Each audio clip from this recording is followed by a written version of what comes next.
Hi everyone and welcome. We're down here in my wormery, and today there's a lot of stuff I could be doing because I'm a little bit behind on a few things like the vermi bags, for example, that are in the wooden frames.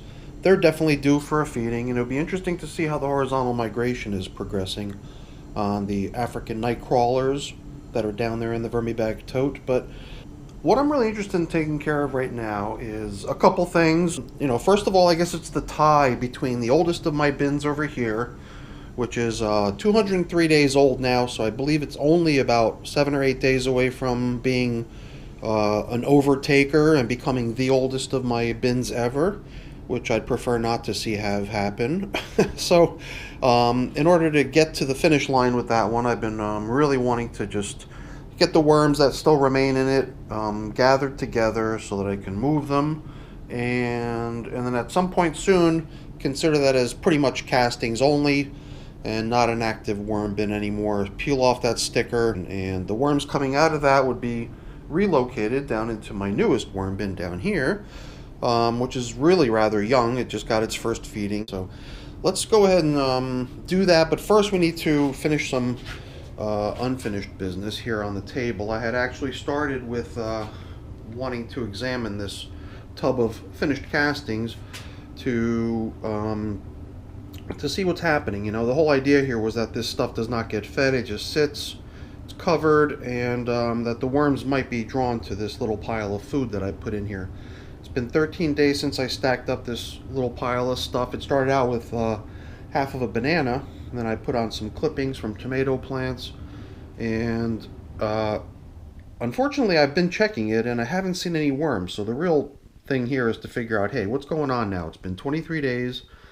If there were cocoons, they should be, emerging from the cocoons. And if it's, maybe a matter of the worms just being tunneled down deep, maybe it's just a matter of stirring up the material. But I want to see if there's anything I could do to try to help drive this bin to completion. So that's where we're going to start now, and then we'll do the relocation of the worms from the old bin to the new. So now here it seems like the only recourse that I do have is to sort of agitate the material, because I don't want to feed. I really don't want to add any more than what I've already got here. Like I said, it started out with a banana. Later I added some leaves. I would hope that the leaves are sufficient to draw a crowd. That's maybe where maybe I'm making a mistake with that. Maybe I do need to put something more appealing out there for them to be drawn to. But my suspicion is that it's something else. I think it's maybe a matter of it being the moisture level, and I suspect that the worms might just be going for the lower reaches of the bin where the material is most likely more damp and moist. And if that's the case, maybe the best thing we could do is to agitate the material up a little bit and give that material a chance to dry, but also at the same time maybe motivate the worms to get mobile and to go over to where I'd want them to be, which is the roundup spot where the food is. But I don't see this as being a mandatory item. If little or no worms emerge from this material, then that's fine too. We can start treating it as finished compost. But I just figured it would be a good finishing step is to just allow this stuff some time. If any cocoons made their way into this batch, and probably a whole bunch did, then giving that material, or those cocoons if you will, some time to hatch out. With red wigglers, I believe the time frame is usually something in the neighborhood of 3.5 weeks, 21, 24 days, something like that. I'm just going off the top of my head. I don't remember, but I think that's roughly the amount of time. So this bin being 23 days old should theoretically, if it still had any cocoons laid into the material, then they should be hatched by now, or very close to being hatched. I saw a worm squirming right along the edge there. There he is. Maybe is that? No, there was a bigger worm. That's a little puny worm. I thought I saw a worm hanging out over there. It's two worms. Certainly nothing to write home about. Pretty much pick up any chunk of dirt from outside and probably find as many worms in it. So here I'm finding a few more, kind of running around the very, very lowest reaches of the bin. I dig, dig, dig. I don't see anything, but when I get to the very bottom and scrape that off the bottom, that's where we find the worms. So I think a little tilling of that material up to introduce air pockets to help drive the drying out of the material might help a little bit here. Maybe it'll relocate them to a position slightly higher in the bin, and maybe they just won't be drawn back down deep. Here we've bought up a couple tiny, I don't know if they're not tiny, these are pretty good sized worms at this point. What I'm curious of is if I'm going to start seeing tiny worms, ones that are, just newly hatched here, then that would be kind of cool. This, I guess, is the banana skin? Must be. Nothing else would be this, complete still in this bin after this much time. It's so weird. For something this size, you would think that you could take a whiff of it and identify what it is, but I just took a smell of it and I can't tell what the heck it is. Weird. Maybe just from the touch, maybe from just the look of it. Yeah, it looks like the yellow meaty remaining material of the banana, which is amazing that it's still here, and the thicker outer skin. Wow. I'm just going to go ahead and pile that up over here with the rest of the bait material. But I'm really surprised that they're not surrounding a piece of banana. So that's always kind of maybe it's a wives' tale. That always seems to be the material everyone suggests as the go-to bait to use worms to come out of the castings and congregate in one spot. This is a rubber band. Sometimes, like, the little package of parsley is held together by a rubber band. You chop off the nice leafy stuff you want, and then the stems and the rubber band go into the refuse. It's a banana stem. I guess it makes good sense at this point if I do encounter any chunks of food that would, give the worms a reason to remain in this material. I might as well extract it now. Do everything in my power to make this material less and less, hospitable for them. I'm not making it uncomfortable or painful for them, I don't think. The only thing I'm doing is kind of promoting the drying off of the material by jostling it around, introducing air pockets. And good circulation, good airflow is good for the worms too. And I guess the other bonus is that it's affording us the opportunity to check out how things all look in here too. So you know what, I'm going to treat this outer edge here as stuff I'm not going to mess with anymore, because I've already dug it all up and got it all nicely mixed together. So we'll just grab all of this stuff and put it there so that we can kind of work this other edge of the bin over too.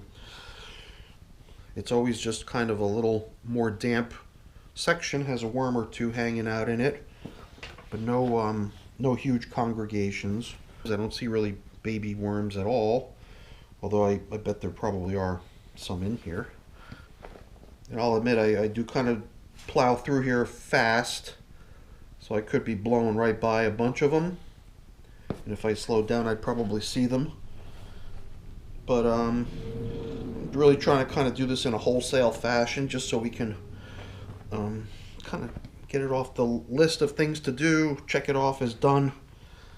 What I'm really curious to see is how many worms have congregated in that oldest of my bins, that 200+ day old red wiggler bin, because whatever number of worms have gathered there, they're getting relocated into my newest bin.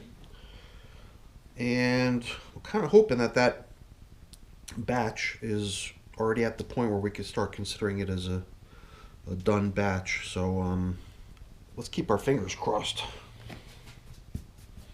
It almost feels like we've kind of equalized everything, kind of bought the more damp stuff up, the more dry stuff got pushed down. All the stuff will sort of start sharing its moisture level to become pretty consistent across all layers, hopefully soon. So I guess, I'm not sure if it's even working at this point, but I'm just going to stick with having a pile of food right here in one spot. Should they, stumble on it, maybe they'll stay.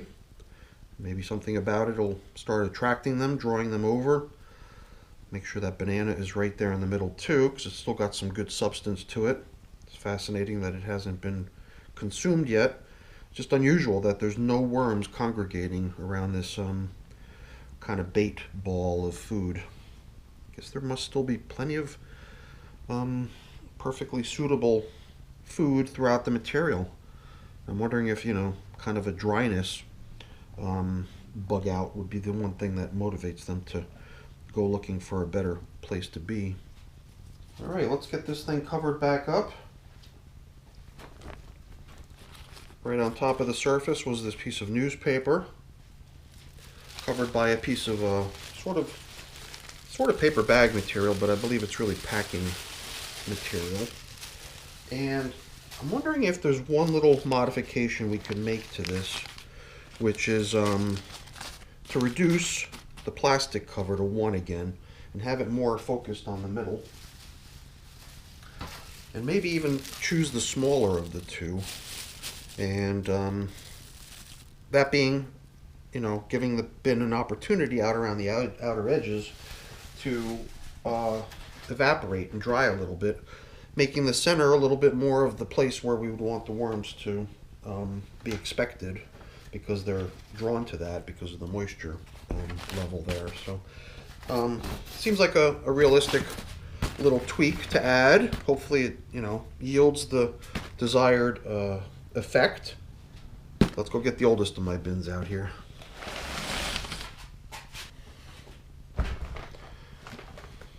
Okay, and then right here alongside it, maybe we'll get them both in screen here. And I think this is really where the focal point is going to be, because this is where the worms will be landing. But let's hope that we've actually succeeded in rounding up a good number of them. So it would be nice to be able to consider this batch as done. Here too, kind of like what we did before, we're focusing the area where we know the moisture is going to recirculate, meaning where it tries to evaporate, it gets caught by the plastic and condenses back down, creating a sort of a focused moist area, which is obviously drawing the attention of the worms, because that's where all the castings are piling up, and there's a huge recess here, just a complete drop off, showing where the food that was last added was. So hopefully in the place of what was food, we have just a mass of worms, assuming that that's what we're going to encounter. I'm just pulling out things that I know that we can kind of leave in here and continue on in here should we need to rebuild the feeding zone to help this thing to continue. Here I had actually revived one of my old little funny things that I like to do sometimes, which is to place a piece of cardboard divider in here to delineate between what's considered the finished castings, which is what's on this side, and the feeding zone, which is on this side. So since I've kind of created that boundary and defined it, I'm just going to stick to pulling worms straight out of here only. And I guess then we're going to have to decide, is it worth setting up another feeding zone here to help this continue, or have we succeeded in luring the majority of the worms out of these castings? And it'd be nice if we can actually consider this as a finished batch today. So I'm just going to go ahead and uncover the new bin here. Got a couple nice big fat worms hanging out right on the top of the surface, sucking up the moisture, enjoying it. Good for them. Let's get this in here a little bit better, easier to see. So here's the worms that we evicted from the top of the paper that were coming up to enjoy the moisture. This bin only got fed, what was it, yesterday? Very, very recently, a day or two ago. So not going to go digging up the old feeding. I'm just going to create a little bit of a landing pad here, and a couple mounds of just bedding material that we could use to cover them up with at the end. So let's see how many worms we got together here. Hopefully we got a good bunch.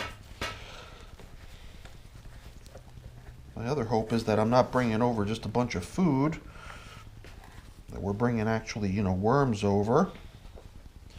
So here's a pretty good sized handful. It's hard to say what's in here. It is kind of moving in my hands. Let's drop it in and see what we got. Feels like a lot of, uncomposted leaves here. Worms throughout. Recognizable food items. I guess that's like an apple maybe. Does seem like we pulled over a good number of worms. Not bad. Big chunk of food like this, I'm bringing it back over. Maybe we will rebuild the feeding zone by picking out large food chunks that we haul over. Maybe restore some of the bedding that we haul over too after the worms dive down out of it. Gotta admit, I was kind of hoping for a larger score here with more worms coming over. But it feels like we're just bringing over big wads of, leafy material here. Maybe I shouldn't complain. It does look like they're kind of congregating in here. And we do have some pretty good size scraps of food that we can continue to use. We'll rebuild the feeding zone, I believe. That seems like the right thing to do at this point. I've got a feeling that the material in this old bin is not yet depopulated. There's quite a bit of worms still in there. It's just a hunch though. Be nice to be proven wrong once we dig around in there and see what's really happening. Let's see if we can get maybe another handful here. You know what? Let's see if we can extract this piece of cardboard. Oops. Well, it was in one piece until just a moment ago. I did actually cause it to tear. Here's the other half of it.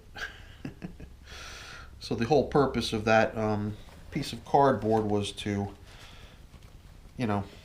create a physical barrier in a way. Sometimes it makes me wonder if I'm actually hindering the movement of the worms by creating an obstruction. Hopefully not. It's not the intention. The intention is to sort of have a really clear spot where it's easy to see where one thing ends and the next thing begins. I'm just going to do one kind of exploratory scoop right along this lower very edge, with the assumption that we're going to probably bring over a lot of castings, but hopefully with it a good amount of worms as well. I'm not going to go beyond that. I'm just going to take that many, see what we get. Kind of a medium handful, not even a full handful. So we did bring over another few worms in the process. Bringing over a little bit of castings in the process isn't the end of the world either. That's fine. Kind of makes us feel like the new bin is progressing a lot faster than it really is. All right, so we've hauled over some worms, but my hopes of being able to shut this old bin down are sort of fading away. I've got this funny feeling that if we go examining that material, we're going to find ourselves a whole bunch of worms still hanging out in there. So let's cover this up later when we're done looking. I'd really like to satisfy my curiosity here and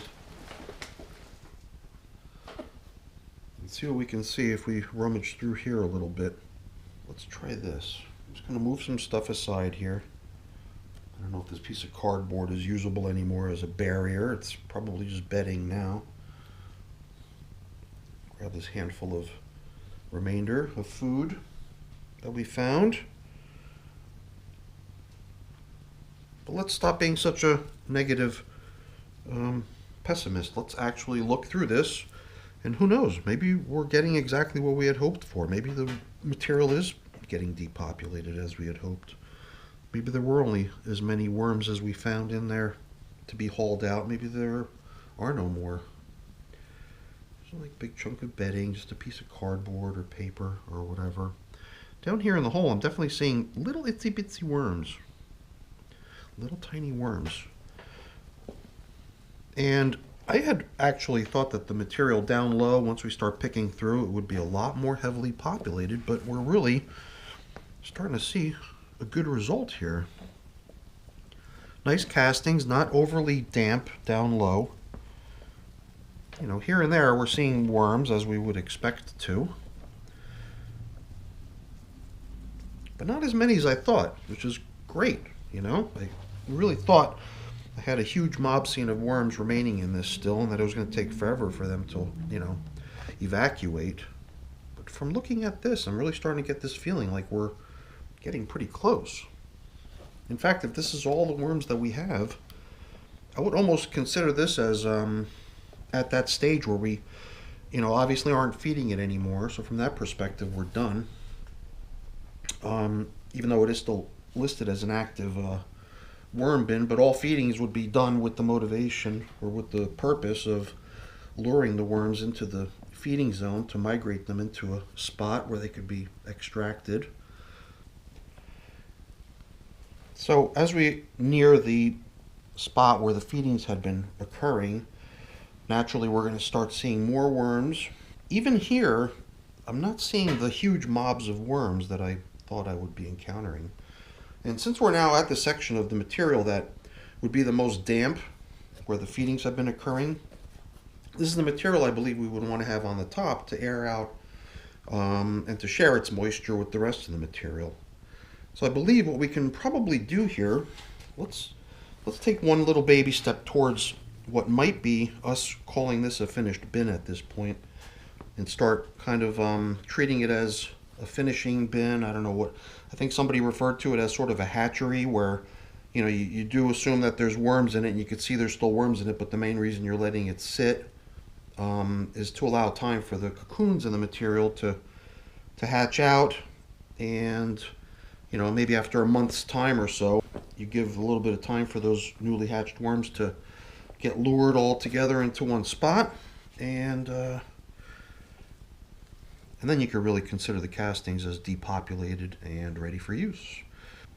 Yep, I think that's where we're at. We're going to call this a done batch. I was really thinking we'd be extracting a great deal more worms the last go around. But at this point, I think the way we've sort of stirred everything around, we've given all the worms a good chance to get mobile, created a lot of little openings and pathways throughout the material for them to be able to more easily move, kind of decompacted all of it. Here, you can see me, I'm now pulling this most moist material from the very edge of where the feeding zone had been, and just kind of randomly scattering it throughout the top surface. This will be great for this material, which is kind of clumped up, but not really, not bad. It's just a little bit more damp than the rest of the material in the bin. So I believe bringing it out like this onto the surface is going to help a great deal. And it'll also sort of detach the worms from that nice little cozy, moist spot that they've been enjoying. So I'm sure they're not terribly happy about getting evicted. But I don't believe that the material in that corner is going to be quite as damp and as appealing to them as it had been up until now that we've kind of aerated everything. I'm going to go ahead and consider this bin as done. I'm marking it off in my spreadsheet as finished. We're now kind of converting it into its next phase, which is going to be, I don't know what to call it. I usually refer to it as finishing, or I consider it as finishing. Give the castings a little chance to air out and dry out and become a little bit more manageable, a little bit more crumbly. Give the worms a chance to finish down any sort of remaining materials that are still in the bin that they can still continue to eat. All right, so before we finish up here, I think it's time to grab these materials that were still kind of actively being worked on in the bin's feeding zone when it still had one, and we'll start creating a little bit of a haven here in the center of the bin, which is where we'll bring over these chunks of apple and banana peel and whatever else it was that they were still working on here, as well as I guess we'll cover that up with sort of a remnant piece of paper. It is kind of, I guess, one piece of paper, but it's a sort of been eaten out from the middle. So it's kind of the perimeter of what used to be a piece of paper. I think we're in good shape here. This bin is now technically in a mode of finishing. It's done. Just going to cover it back up the way we found it. bring back the newspaper and the plastic that's keeping the moisture in. The plastic is good that it's covering the whole thing. I was wondering if it might make sense to try to focus it and let the majority of it air out more readily. For now, I'm just going to allow it to try to retain a little bit more moisture rather than less. And that'll hopefully promote ongoing breakdown of the material and movement of the worms on the surface. So that's good that way. And here too, we'll cover up, get this bin back in action. Let's see here, what do we have? Oh, these are those pieces of cardboard that we had used previously as barrier in the now retired worm bin. So, you know, I'll just leave them here on the surface, whatever. I think worms might enjoy that stuff. They'll probably be found cruising around in and under it next time we check in on this bin. So hopefully they enjoy that. So this paper was what was covering the previously active bin. I believe that's why we found that bin to seem to have not quite as much covering as it had originally. So we're kind of down here a little bit with coverings. I think that's fine. I think we've got plenty of, you know, leafy matter out there. So why don't we just use these two remaining pieces of plastic. This is the one that was kind of focusing its efforts on just one section of the bin. So we'll use this entire piece here to cover one side. And we could use this entire piece to cover this side. Now we've pretty much got an almost entirely covered bin here. I don't think I've really got that in any of my bins. So it'll be interesting to see what that does. I think it'll really help a lot in terms of keeping moisture down in the bin. And, oh, now I know why. I've mixed up the cardboard coverings. This is the one that's tailored to fit into this one nicely. And these are the ones that are tailored to fit into this one nicely. There we go. Now everything's right in the world. All right, everyone. Well, there's not much left to do here. I'll put these things back up on the shelf and get things cleaned up. But for the most part, we're done. And I've accomplished the mission today, what I was hoping to take care of. So I'm glad you were here to keep me company. I'm glad I brought the camera down. I was going to start this without any video recording. But, you know, after I had the bin out, I got to thinking, you know, why not? Let's film it. Some people might be interested. So hopefully you found it interesting. If you did, by all means, I would really appreciate it if you would leave me a thumbs up. And, you know, another thing I would really appreciate, if you're into it, is to sign on to become a subscriber to my channel. Always remember to ring the bell when you do that. That'll let YouTube know that you're interested in getting notifications of new content on my channel. There's always new stuff coming online. So hopefully we'll see you back here in the near future. Thanks for keeping me company. Have a great day. Bye now.